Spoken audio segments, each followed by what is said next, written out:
Fire and ice poem को Robert Frost ने लिखा है। ये छोटी सी सुंदर पोएम हमें बताती है कि दुनिया दो प्रकार से नष्ट हो सकती है। दुनिया या तो आग से नष्ट हो सकती है या आइस से नष्ट हो सकती है। दोनों में ही इतनी क्षमताएं हैं कि ये दुनिया को दो बार नष्ट कर सकती है, एक बार फायर से, दूसरी बार बर्फ़ से, आइस से। फायर का मतलब यहाँ पर इंसान की बढ़ी हुई डिजायर्स हैं, इंसान की असंतुष्टि है, और इस असंतुष्टि की वजह से, इस लस्ट की वजह से, लस्ट की चीज़ें पाने की जो डिजायर है व्यक्ति की, वो दुनिया को नष्ट कर सकती है। या इंसान के प्रति नफरत, हॉस्टिलिटी, एनिमिटी, हेट्रेड, ये सब चीज़ें दुनिया को नष्ट करने के लिए पर्याप्त हैं। Fire and ice, some say the world will end in fire, some say in ice. From what I have tasted of desire, I hold with those who favor fire.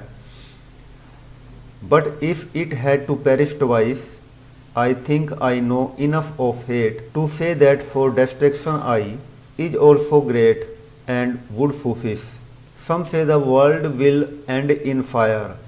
कुछ लोग कहते हैं कि दुनिया का अंत, इस संसार का जो अंत है, वो फायर की वजह से होगा, वो आग की वजह से होगा, आग लगने की वजह से होगा।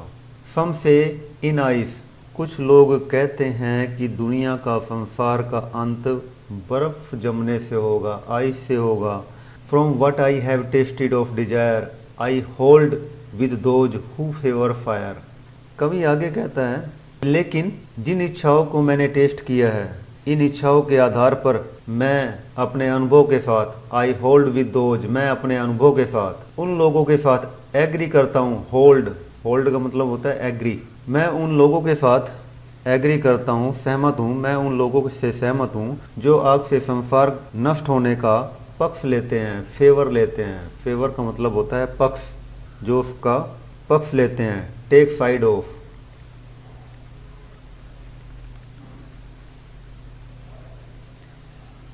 जो कि फायर, आग की साइड लेते हैं। इस प्रकार मनुष्य की आग रूपी बढ़ी हुई इच्छाएं, आग रूपी बढ़ी हुई असंतुष्टि दुनिया को नष्ट करने की क्षमता रखती है।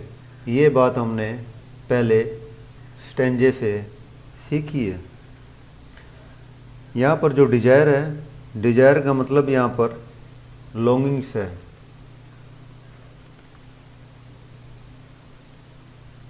इसको हम विश भी बोल सकते हैं, इच्छाएं, या हम इसको अपना ग्रीड भी कह सकते हैं, लालच। तो इस प्रकार से कवि उन लोगों के साथ सहमत है जो दुनिया को आग से नष्ट होने के पक्ष में है। नेक्स्ट हमारा स्टेंजा है। इस स्टेंजे में 5 लाइनें हैं और ये स्टेंजा इस प्रकार से है। But if it had to perish twice, I think I know enough of hate to say that for destruction ice is also great and would suffice. कवि पहली लाइन में कहता है, But if it had to perish twice, कि यदि संसार को 2 बार नष्ट होना हुआ, यदि संसार को 2 बार नष्ट होना हुआ, पेरिस का मतलब यहाँ पर डाई है या डेस्ट्रॉय।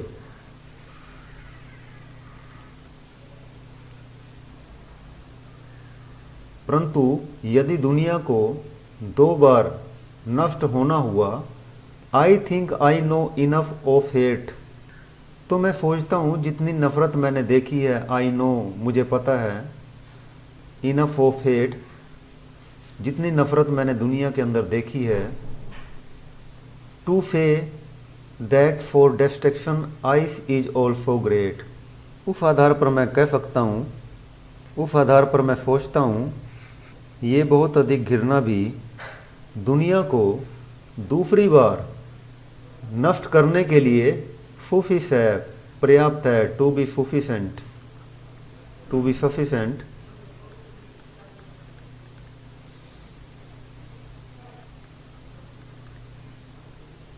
पर्याप्त है। ये घृणा दुनिया को नष्ट करने के लिए पर्याप्त है। यहाँ पर ध्यान देने वाली बात यह है कि यहाँ पर जो फायर है, ये जो फायर है ये सिंबॉलिक है। ये जो फायर है ये डिजायर को एक्सप्रेस करती है।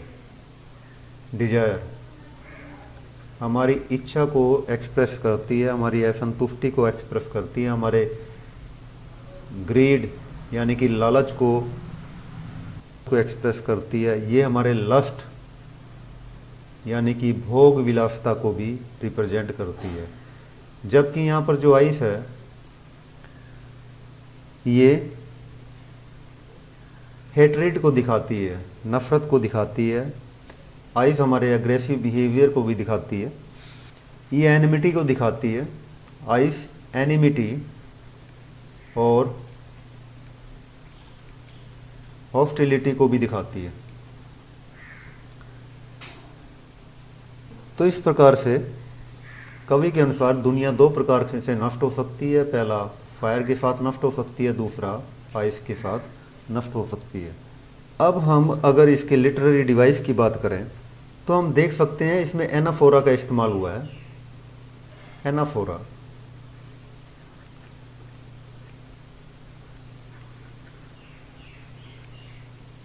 इसमें एनाफोरा का इस्तेमाल हुआ है। सम से यहाँ पर रिपीटिशन ऑफ सेम फ्रेज है।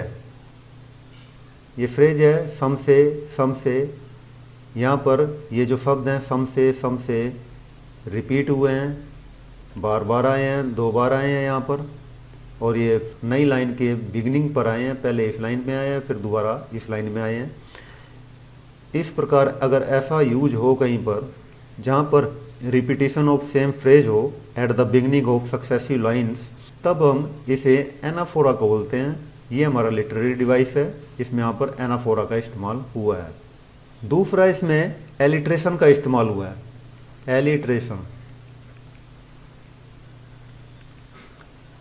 एलिट्रेशन का इस्तेमाल हुआ है। यहाँ पर आप देख सकते हो एस यहाँ पर दो साउंड्स हैं जो कि रिपीट हो रही हैं, एस और यहाँ पर वर्ल्ड में डब्ल्यू यहाँ पर रिपीट हो रहा है। और इसके अलावा फेवर फायर में जो लेटर है एफ रिपीट हो रहा है।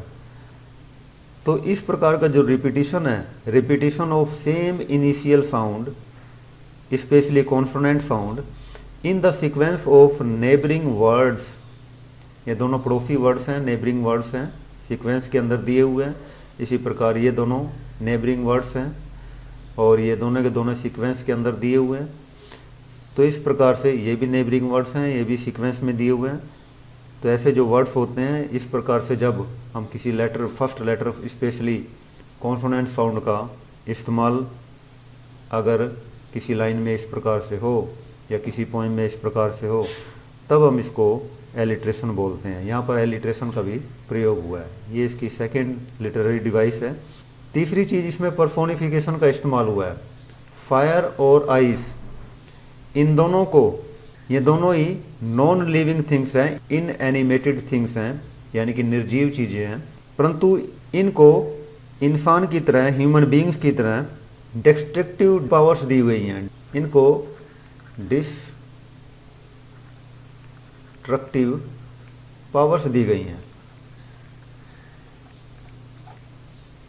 दोनों को ह्यूमन बींग की तरह, इंसानों की तरह इन आइस और फायर दोनों ही दुनिया को नष्ट कर सकती हैं। इनको दुनिया को नष्ट करने की पावर दी गई है जैसे इंसानों को दी गई है। तो इस प्रकार की जो चीज़ें होती हैं, जब किसी एब्स्ट्रैक्ट आइडिया या इनएनिमेटेड थिंग को, चीज़ को, थिंग्स को आर प्रेजेंटेड और refer to as if they were human being, तब हम इसे पर्सोनिफिकेशन कहते हैं। यदि किसी निर्जीव चीज़ को जीवित ह्यूमन बीइंग की तरह, इंसानों की तरह प्रस्तुत किया जाए और उसकी ताकत को दे दिया जाए या उसकी पावर्स को दे दिया जाए, तब हम उसको पर्सोनिफिकेशन बोलते हैं। तो यहाँ पर पर्सोनिफिकेशन का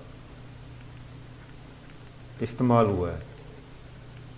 ये तीसरी इसकी लिटरेरी डिवाइस थी। इसके बाद हमारी यहाँ पर राइम स्कीम। की अगर हम बात करें तो इसमें राइम स्कीम भी इस्तेमाल की गई है। जैसे यहाँ fire, desire, fire, fire, desire, fire, ये सेम वोवल साउंड यहाँ पर रिपीट हो रही है, इसलिए हम इसको ए बोलेंगे, ए बोलेंगे, इसको भी ए बोलेंगे।